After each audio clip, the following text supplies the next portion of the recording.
Corruption एक ऐसा जहर जो हमारे समाज को अंदर से खोखला कर रहा है। आपको क्या लगता है कि रिश्वतखोरी का असर सिर्फ एक व्यक्ति पर पड़ता है? नहीं, बल्कि पूरी कम्युनिटी पर पड़ता है। ये डेवलपमेंट की गति को धीमा करता है और ये लोअर क्लास के लोगों को सबसे ज्यादा अफेक्टेड करता है। करप्शन किसी एक फील्ड में नहीं है, बल्कि हर फील्ड में करप्शन है। चाहे वो पॉलिटिक्स हो, एडमिनिस्ट्रेशन हो, या बिजनेस हो, या एजुकेशन हो, यहां तक कि मेडिकल सिस्टम और गवर्नमेंट स्कीम में भी करप्शन है। और करप्शन को करने वाले कोई और नहीं बल्कि वही लोग और सिस्टम है जो करप्शन तो करते ही है और उसको प्रमोट भी करते हैं। तो चलिए जानते हैं आज की इस वीडियो में हमारे देश में करप्शन किस लेवल तक पहुंच चुका है।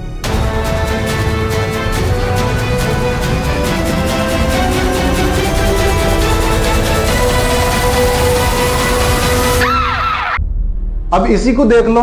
भारत में एक स्कैम हुआ जो भारत के सबसे बड़े और कॉम्प्लेक्स स्कैम में से एक था, जो मध्य प्रदेश में हुआ। ये स्कैम सन 1995 में शुरू हुआ और 2013 में सामने आया। इसमें एजुकेशन और जॉब्स की भर्ती के एग्जाम्स में बड़े पैमाने पर धोखाधड़ी और भ्रष्टाचार किया गया।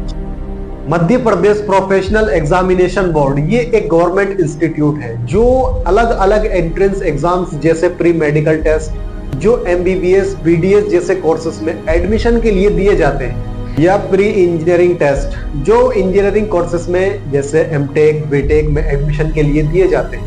टीचर्स एलिजिबल टेस्ट जो गवर्नमेंट स्कूलों में टीचर्स की भर्ती के लिए दिए जाते हैं। Police exams, government clerk, drug inspectors, ये इंस्टीट्यूट इन सभी के लिए एग्जाम्स कंडक्ट कराती है। लेकिन इस इंस्टीट्यूट ने मेडिकल, इंजीनियरिंग, टीचर्स की भर्ती, पुलिस एग्जाम्स, सरकारी क्लर्क और अदर एग्जाम्स में घोटाला किया। घोटाले में फेक कैंडिडेट का इस्तेमाल पैसा लेकर पास कराने और अनएलिजिबल कैंडिडेट को सिलेक्टेड करने जैसे काम किए गए। यानी इन्होंने किया क्या कि जो एक्चुअल कैंडिडेट थे उनकी जगह पर फेक कैंडिडेट को बिठाया गया और एग्जाम्स कराया, या एग्जाम्स के बाद आंसर शीट को बदल दिया गया।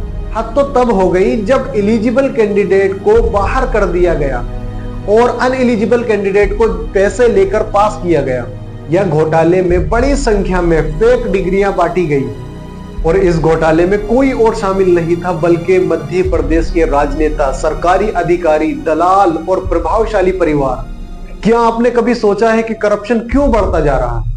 इसके पीछे कई रीजंस है। जैसे जब कम्युनिटी में भारी असमानता होती है और गरीब और अमीर के बीच अंतर बढ़ता है तो करप्शन बढ़ने के मौके ज्यादा होते हैं, क्योंकि अमीर लोग अपने फायदे के लिए सत्ता का गलत यूज करते हैं और गरीब करप्शन का सहारा इसलिए लेते हैं ताकि वो अपनी जरूरतों को पूरा कर सके।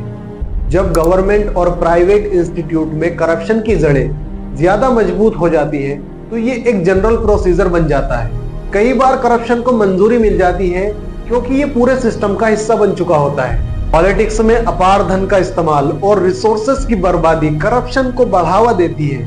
आजकल ज्यादातर लोग तुरंत अमीर बनने के लिए अपने नैतिक सिद्धांतों से समझौता कर लेते हैं। जब लोग अपने कामों के नतीजों के बारे में नहीं सोचते और पर्सनल प्रॉफिट को ही प्रायोरिटी देने लगते हैं तो करप्शन बढ़ता है।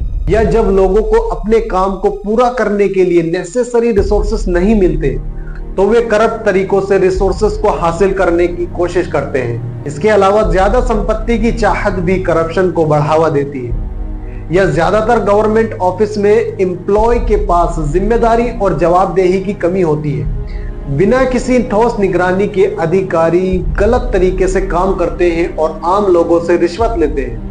हर जगह करप्शन है, लेकिन हमारी जिम्मेदारी बनती है कि करप्शन को खत्म किया जाए। संविधान के अकॉर्डिंग आर्टिकल 21 के अकॉर्डिंग हमें करप्शन के खिलाफ जस्टिस की मांग का अधिकार देता है और आर्टिकल 51 जो नागरिकों को करप्शन के खिलाफ खड़े होने और ईमानदारी के साथ राष्ट्र के निर्माण में योगदान देने का कर्तव्य देता है। या आर्टिकल 311, इस आर्टिकल के तहत यदि कोई गवर्नमेंट ऑफिसर करप्शन में इन्वॉल्व पाया जाता है तो उसे इस आर्टिकल के तहत हटाया जा सकता है। या आर्टिकल 19 नागरिकों को करप्शन के खिलाफ अपनी आवाज उठाने और सरकार की जवाबदेही सुनिश्चित करने का अधिकार देता है। और गवर्नमेंट को चाहिए कि वो करप्शन के खिलाफ सख्त और क्लियर कानून बनाए और क्रिमिनल को कड़ी सजा दे तो ये दूसरे को करप्शन करने से रोक सकता है। गवर्नमेंट को चाहिए कि वो करप्शन मामलों में तेजी से सुनवाई करे और जस्टिस भी जरूरी है। गवर्नमेंट और प्राइवेट इंस्टीट्यूट में ट्रांसपेरेंसी इंश्योर की जानी चाहिए। सभी सरकारी कामों को ऑनलाइन या पब्लिक फॉर्म में डिस्प्ले किया जाना चाहिए ताकि किसी भी एक्टिविटी पर नजर रखी जा सके। अधिकारियों को उनके कामों के लिए जवाबदेह ठहराना भी जरूरी है। या जब गवर्नमेंट सर्विस लोगों तक आसानी से पहुंचती है और कम समय में प्रेजेंट होती है तो करप्शन के लिए अपॉर्चुनिटी कम हो जाती है। फाइलों को लटकाने से करप्शन को बढ़ावा मिलता है।